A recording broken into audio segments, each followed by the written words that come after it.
aquí en la tele. Bueno, como habrán visto, Victoria se toma unos días de licencia, como así lo señaló en el día de ayer. Yo me crucé del mostrador. Mis compañeros siguen estando acá, se van a portar todos bien, eso fue lo que me prometieron antes de comenzar. Pero quiero comenzar saludando a Patricia Soria, panelista invitada. ¿Cómo estás, Patricia? ¿Cómo estás, Pepe? Un gusto estar por acá de vuelta. Bueno, igualmente, cuídame el lugar. Sí, claro, y portándonos bien también. Por supuesto. Bueno, y la novedad sin duda surgió en la tardecita, noche de ayer, por parte de la justicia, que le otorgó prisión domiciliaria a Gustavo Penades y a Sebastián Mauvecin. ¿Qué pasa con el poder? ¿Qué piensan ustedes? ¿Se pierde el poder con el paso del tiempo? ¿Puede una figura muy poderosa en su momento perder esa cuota de poder? Porque fueron algunos de los argumentos que se manejaron ayer en la sede judicial. Pero antes vamos a esta crónica de Telemundo.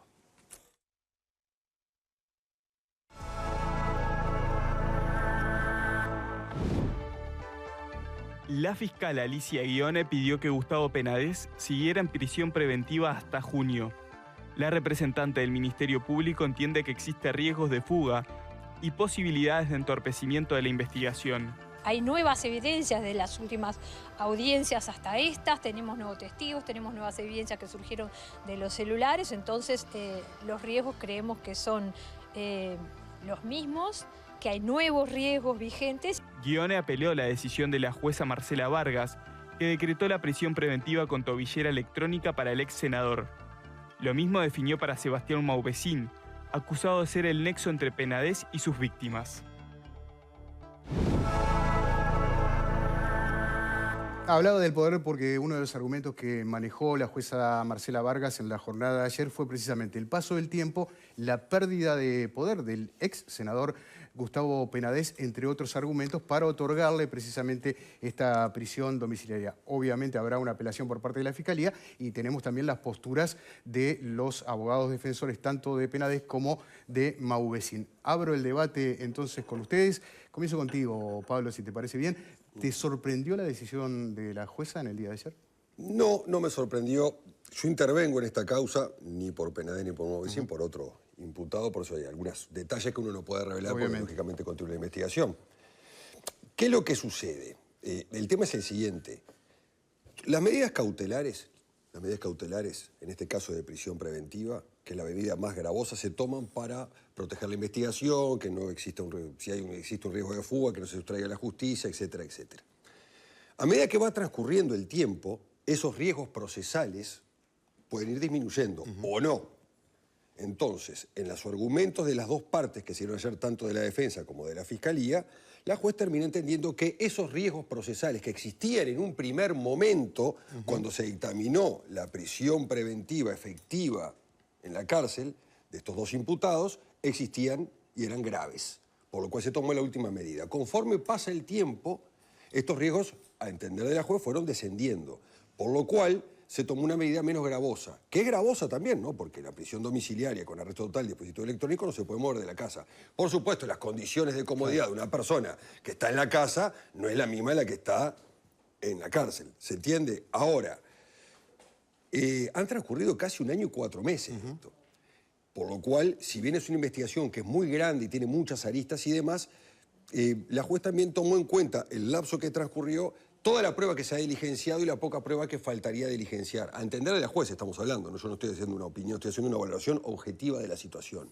Y como mucha prueba fue diligenciada, muchos testigos ya han declarado en la Fiscalía y otra suerte de pruebas que también la Fiscalía solicitó está en su poder, la juez entiende que con todos esos elementos probatorios lo que resta diligenciar para una eventual acusación que la fiscal ya anunció que va a realizar, cabe la posibilidad que los dos imputados en este momento se mantengan en prisión domiciliaria porque no alteraría o arriesgaría el diligenciamiento de esa prueba. Por ahí viene la cosa. Está sujeto, como bien lo decís vos, a apelación. Dentro de 10 o 15 días habrá una resolución del Tribunal de Apelaciones. Si mantiene o no esta medida, si no la mantiene volverán a prisión, si la mantiene continuarán en prisión domiciliaria y eventualmente, si mal recuerdo, por allí por el mes de junio, que es la prórroga que se otorgó para la imposición de esta medida, la fiscal anunció que va a presentar la acusación y ahí también puede variar la medida, ¿no? Claro. Porque una vez que presente la acusación, con el pedido de pena y demás, la fiscal evidentemente va a solicitar que la medida varíe y vuelva a prisión efectiva. Cualquiera de los dos imputados, es una posibilidad que hay. O sea que está todo en veremos todavía. No me sorprendió el tema de la falta o no en la disminución de poder. Yo qué sé, eso es muy subjetivo, ¿no? Se ha dado muchas situaciones en esta causa. Es una valoración que hace la juez. Tenemos que estar hablando horas de este tema, sí. Pero no me sorprendió. Estoy tentado de opinar sobre la subjetividad o no, pero no es mi rol en el día de hoy. Pero sí te consulto con respecto a las garantías, porque hoy señalaba William Rosa de la Asociación de Fiscales, no necesariamente significa que si estás en la cárcel esperando el juicio seas culpable, como así tampoco significa que si estás con prisión domiciliaria no sos culpable. Exacto, porque a ver, la juez de garantía, en esta parte del proceso lo que sucede es que no se está tratando de probar o no si hay o no culpabilidad. Lo que está haciendo la fiscal es recabando elementos para comenzar lo que se llama el juicio propiamente dicho. Es cuando se realiza la acusación. Y así también la defensa juntar más pruebas para contestar eventualmente la acusación. Acá no se está discutiendo la culpabilidad. Acá las medidas cautelares lo único que hacen es asegurar, a criterio de la sede, en este caso la juez, que la investigación continúe adelante sin ningún tipo de entorpecimiento y que los imputados, que no quiere decir que son inocentes o culpables, porque eso lo va a demostrar otro juez en otro juicio, no se sustraigan a la justicia y no intervengan en la investigación. O sea, no obstaculicen la investigación.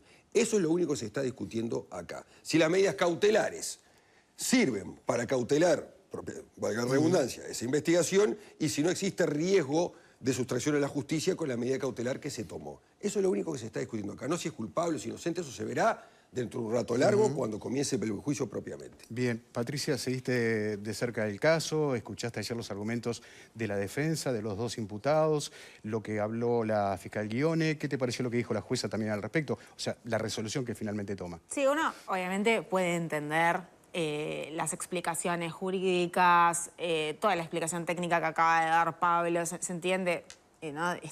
Se entiende perfectamente, y en un sistema republicano, obviamente que la base está también en respetar los procesos institucionales y el proceso de la justicia.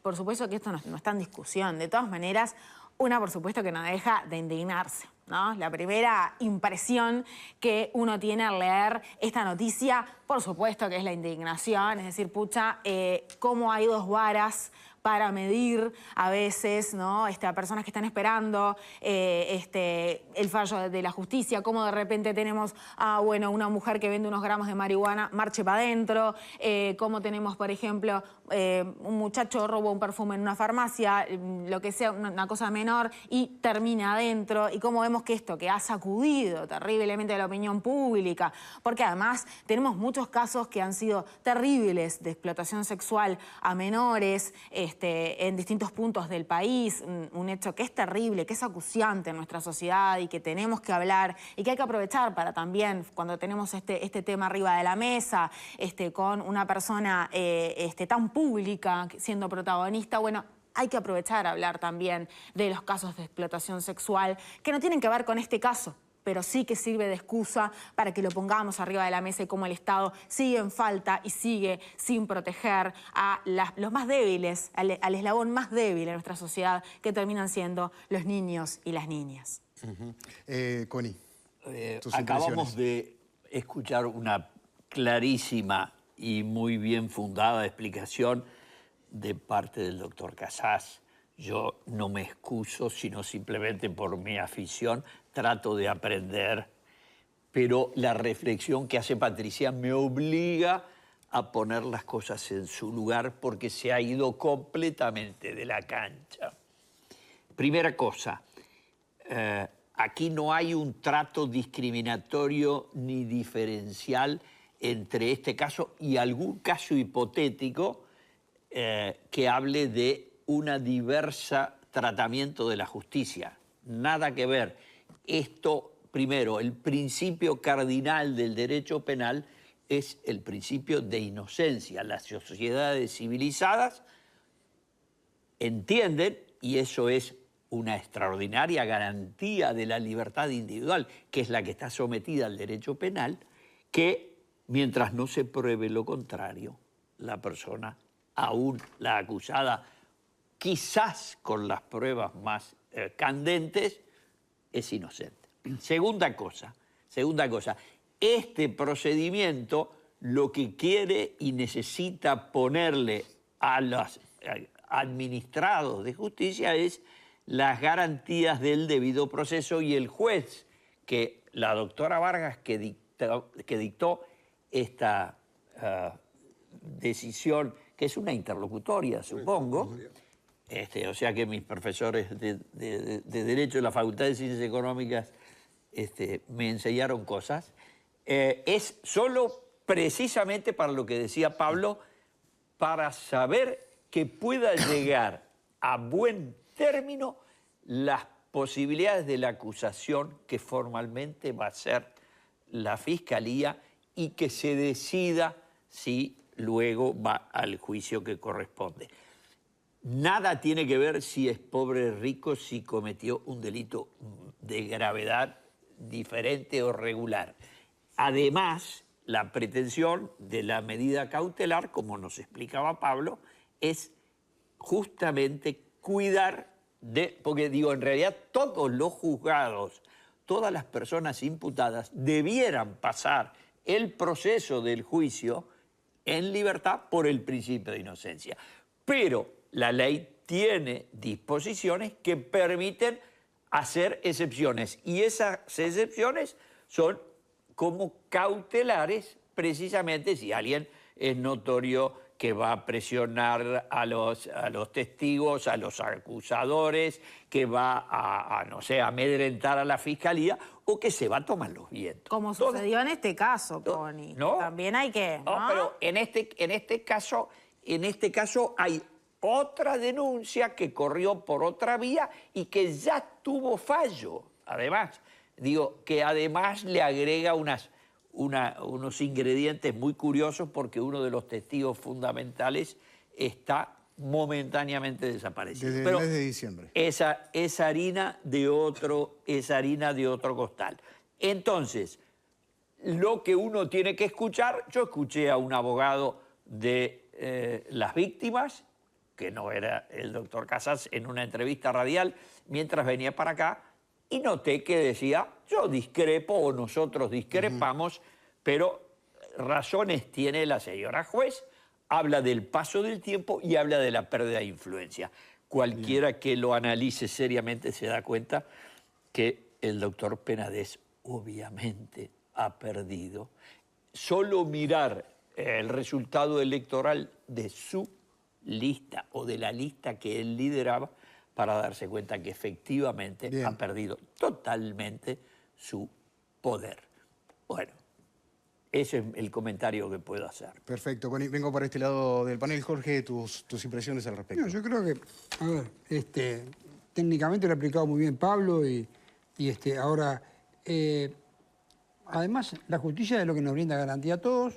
La fiscal tenía una opinión, la jueza tiene otra opinión y la fiscal tiene hoy la posibilidad de apelar, a ver si el Tribunal de Apelación le da la razón a ella, y Penades y Mauvesin vuelven de vuelta a estar presos donde estaban presos antes. Ese es el juego de la justicia, y yo creo que a eso tenemos que someternos todos, no hay más remedio. Yo sí comparto con Connie que si hay que Penades está liquidado, ¿no? Pero está liquidado de hace tiempo. Y también, Patricia decía algo, acá Pablo me puede corregir. En realidad, Penades cayó preso no por el tema que se le va todavía a acusar, porque todavía el juicio no ha arrancado, el juicio por todo lo que se le acusa a Penades, sino que estuvo y terminó preso justamente por abusar de su poder y tratar de armar aquella trama que armó, que bueno, que salió mal y que terminó Taroco preso. Para escapar. Ahora hay un de la policía, persecución. que no sé si ahora parece que de diciembre no sabe dónde está, y bueno, terminó preso él también. Entonces, creo que eso marca que la justicia está funcionando. Y bueno, la justicia funcionará, determinará lo que tiene que determinar. El juicio tendrá que empezar en algún momento, porque no va a ser indefinido. Supongo yo que, no sé, dice la fiscal dijo que va a empezar en junio, el juicio no sé cuándo va a empezar. La acusación, en teoría, sería presentada en el mes de junio. En junio, bueno. Seguirá recabando pruebas, seguirá recabando cosas que pueden interesar a la causa. Ahora, yo francamente no creo que Penades pueda hoy hacer nada, ¿no? Ni irse del país, ni nada que se le parezca. Pero bueno, eso puede determinar ahora un tribunal de apelaciones al que tiene derecho la fiscal a recurrir. Y bueno, el tribunal de apelaciones fallará y veremos qué termina. Sí, me parece que el tema de las garantías está claro, eso no cabe ninguna duda. No estábamos entrando en ese tema porque me parece que para todos está claro. Sí me parece interesante lo que vos planteabas, Pablo, con respecto a una discusión que no es el momento de darla ahora, pero sobre la subjetividad del poder, porque ciertamente hemos visto personas muy poderosas en este país y en el mundo, las hemos visto perder el poder. Ahora, ¿frente a quién? Sí, ¿Frente claro. a quién? Ahí está la subjetividad. O si tiene, o si el... Poder, viste que es muy genérico el poder, Por eso, ¿no? Pero la influencia. si tiene la posibilidad aún de tener contactos para poder incidir en lo que resta de la investigación, eso es lo que se está analizando, o lo que se analizó. ¿Ah? Si hoy en su situación actual como ex senador, después de 1 año y 4 meses, de un proceso que ha llevado mucho tiempo y demás, creo que eso es lo que se analizó. Y un hecho no menor, que quiero agregarlo porque si no a veces parece... Porque hay gente que no tiene por qué saber de derecho, ¿verdad? Lógicamente. No quiere decir esto que su condena o esté libertad o en una prisión domiciliaria. Esto va a tener una acusación, va a tener un proceso, va a tener una sentencia y eventualmente va a cumplir esa sentencia en prisión. ¿Se entiende? Sí, clarísimo. Clarísimo. Se va a pedir una pena, eventualmente, si es declarado culpable, por supuesto, el saldo de pena que le quede, restando lo que ya ha pasado, sí, va a cumplirla en prisión. ¿Ah? Esa es la situación que tenemos. No es que con este hecho la juez lo liberó, lo dejó en la casa No, eso y está va a claro. cumplir la pena en la casa. No. Está claro. Connie, querías decir algo. Yo quería acotar que hay veces que uno dice, pero y hay ejemplos que realmente desde la cumbre del poder la gente se desploma. Miren, acá que seguimos de cerca la política argentina, vean la situación en la que está el último presidente anterior a Javier Milei de la República Argentina, el doctor Alberto Fernández. Es obvio que ya no tiene nada y obviamente no puede torcer.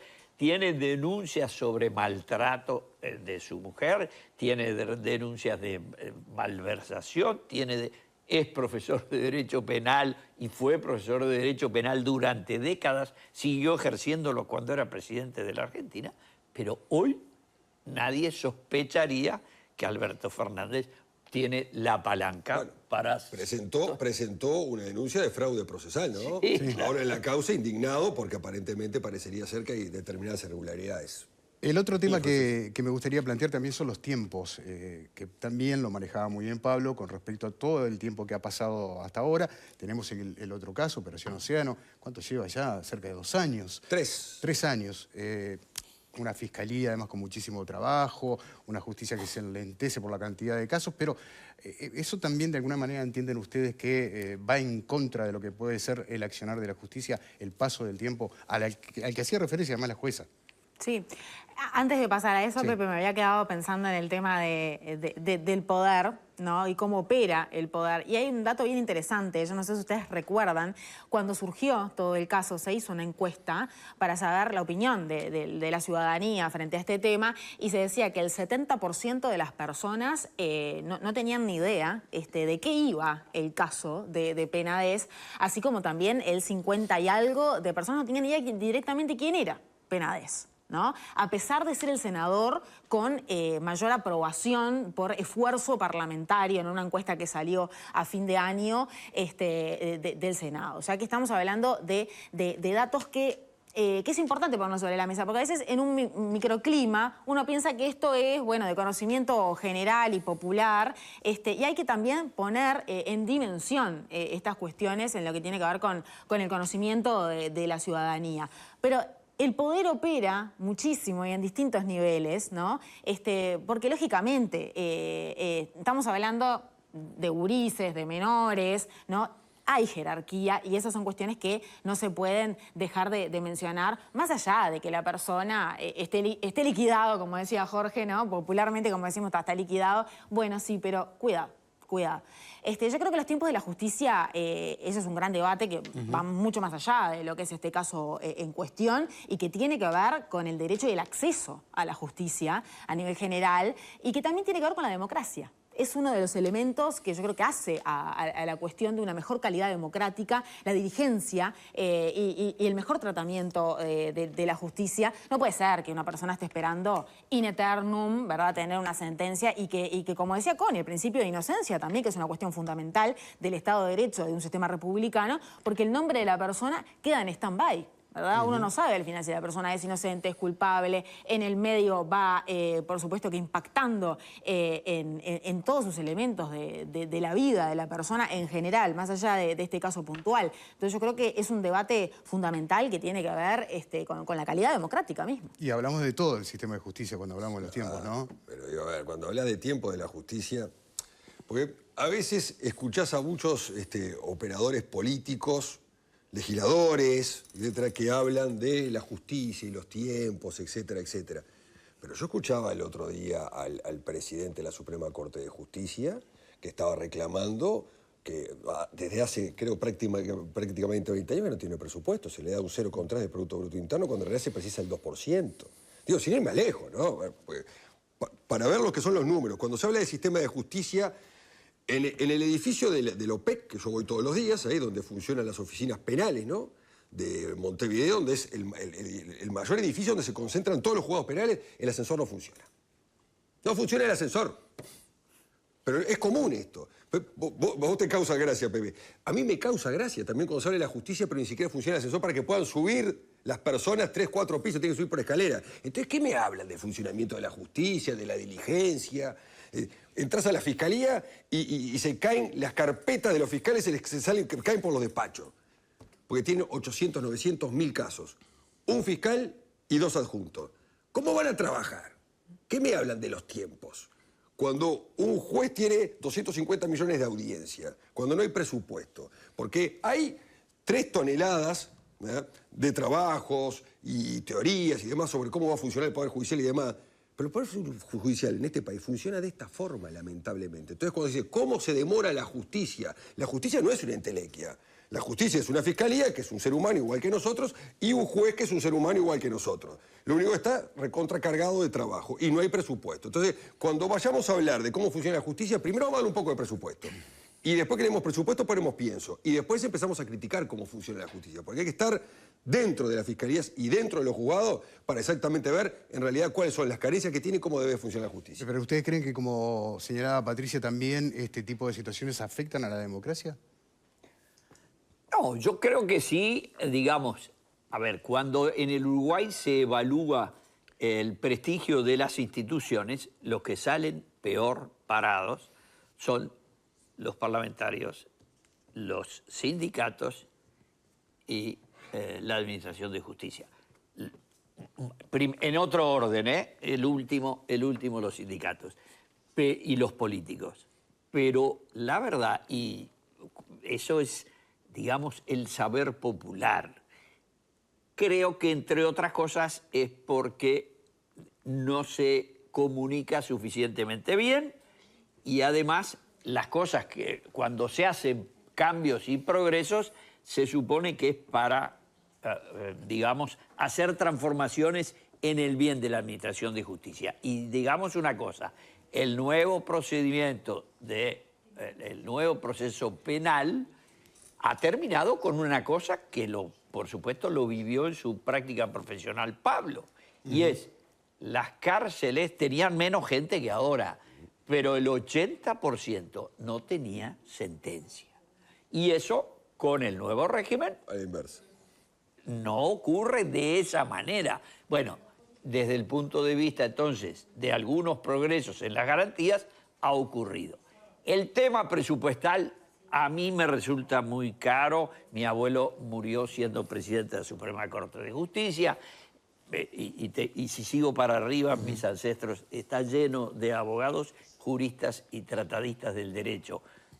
Pero mi papá protestaba, que también era abogado, por la lentitud de la justicia. Por lo tanto, tuvo 6 hijos profesionales, ningún abogado. Uno lo mama en su casa. Sin embargo, creo y sigo creyendo en la justicia del Uruguay. Como creo que todos en general en este país. Bueno, vamos a seguir de cerca esta situación. Como ustedes saben, hay una apelación pendiente y vamos a ver si efectivamente llegamos a junio con medidas cautelares, obviamente, pero qué tipo de medidas, si se mantienen las dictadas ayer por la jueza actuante o, por el contrario, hay algún cambio al respecto.